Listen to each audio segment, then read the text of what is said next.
Millionaire CEO was walking past the hospital, but what the crying girl said to him broke his heart. The rain hammered against the windows of St. Mary's Children's Hospital as Marcus Wellington pulled his black Bentley into the parking lot. He hadn't planned to stop here. In fact, he'd been driving aimlessly through the city after another brutal 16-hour day at Wellington Industries, his mind consumed with quarterly reports, hostile takeover attempts, and the endless pressure of running a billion-dollar empire. But something about the sight of the hospital's warm lights cutting through the darkness made him pause. Maybe it was exhaustion, or maybe it was the weight of loneliness that had been pressing down on his chest for months now. At 38, Marcus had everything money could buy. Penthouse apartments in 3 countries, a yacht moored in Monaco, and a bank account that grew by millions each quarter.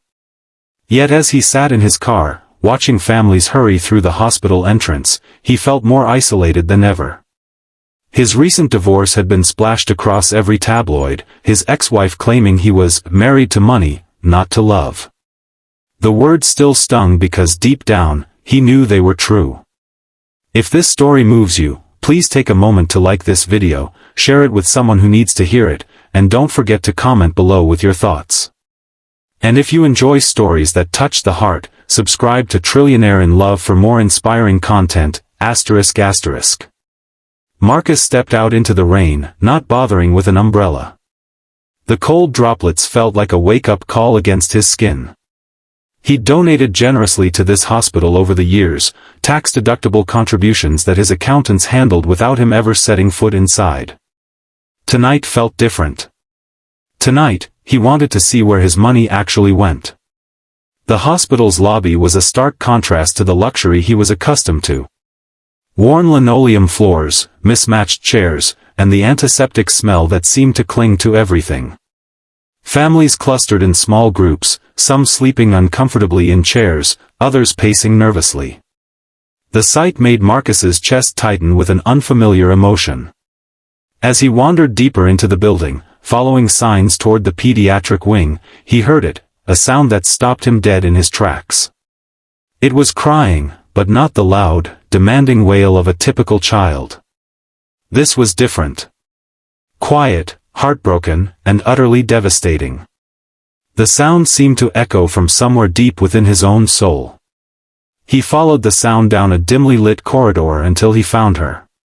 A little girl, no more than 8 years old, sat alone on a bench outside what appeared to be an intensive care unit. Her dark hair was matted against her tear-stained cheeks, and she wore a faded pink dress that looked like it had been slept in.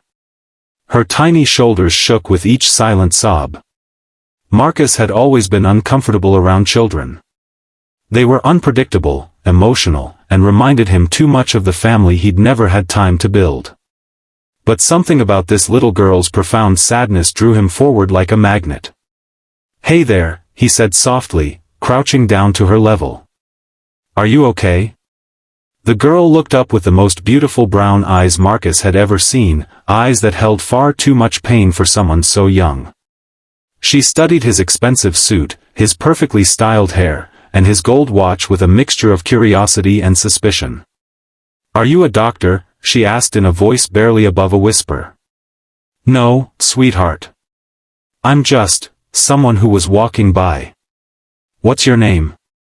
"Emma," she replied, wiping her nose with the back of her hand. "I'm waiting for my mama to wake up." Marcus's heart clenched. "Is your mama sick?"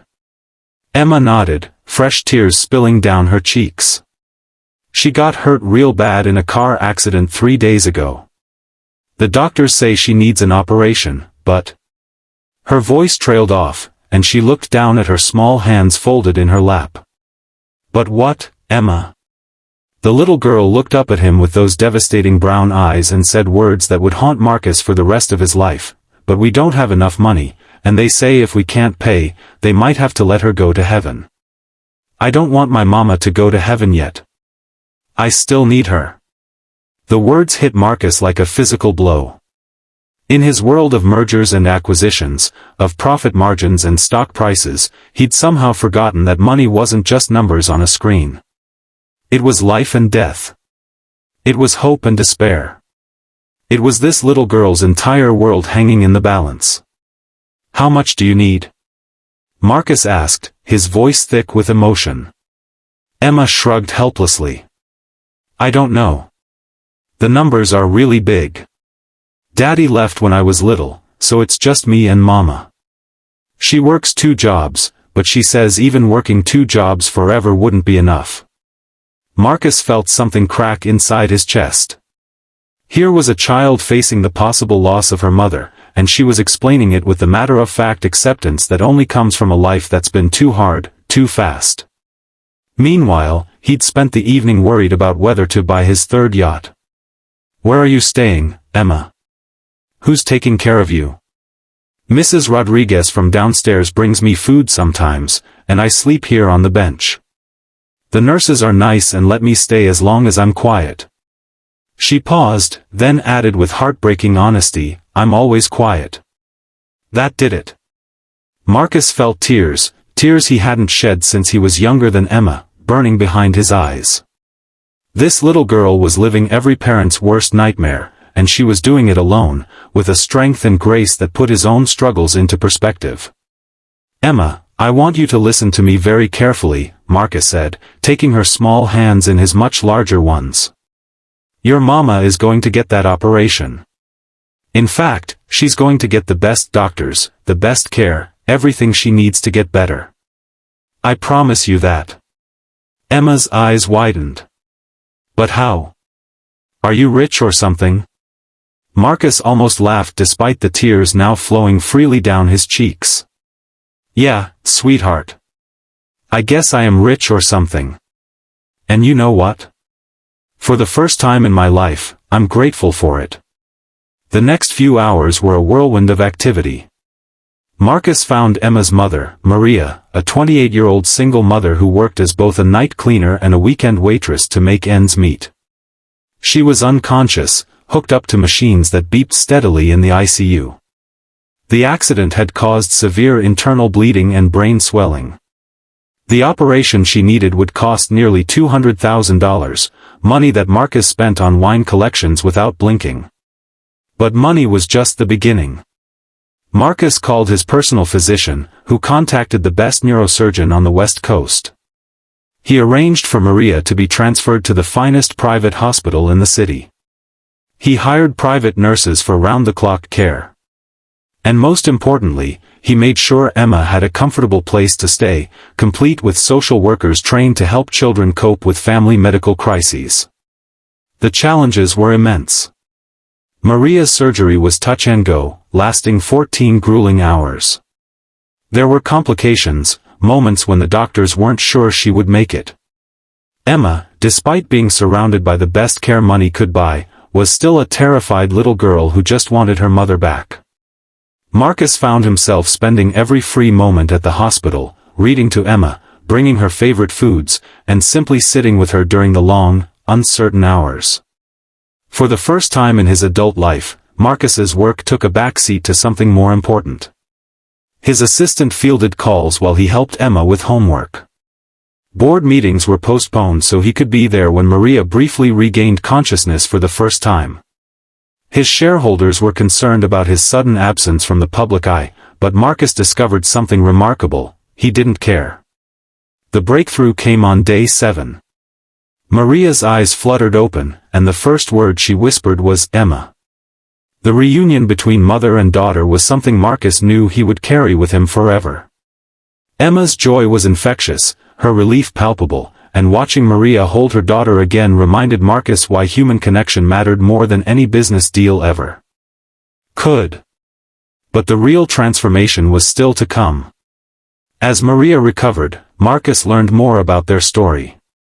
She'd been working toward a nursing degree before the accident, dreaming of a better life for herself and Emma. The accident had not only threatened her life but also destroyed those dreams. Her small apartment had been lost due to missed rent payments, and medical bills were still mounting despite Marcus's help. Marcus realized that writing checks wasn't enough. Real change required more than money, it required investment in people's potential. He established a scholarship fund for single mothers pursuing healthcare careers. He created a foundation that provided not just emergency medical funding, but also housing assistance, childcare, and career counseling. Most importantly, he offered Maria a job at his company once she recovered, with flexible hours that would allow her to complete her nursing degree. The challenges of starting a foundation were enormous. Marcus had to learn about nonprofit law, establish partnerships with hospitals and social service agencies, and hire staff who understood the complexities of helping families in crisis. His board of directors initially resisted the allocation of company resources to philanthropic efforts, viewing it as a distraction from their primary mission of generating profit. Some investors questioned whether Marcus was having some sort of midlife crisis. But Marcus had found his true calling. Every family the foundation helped, every crisis they prevented, every dream they restored, these became his new measures of success.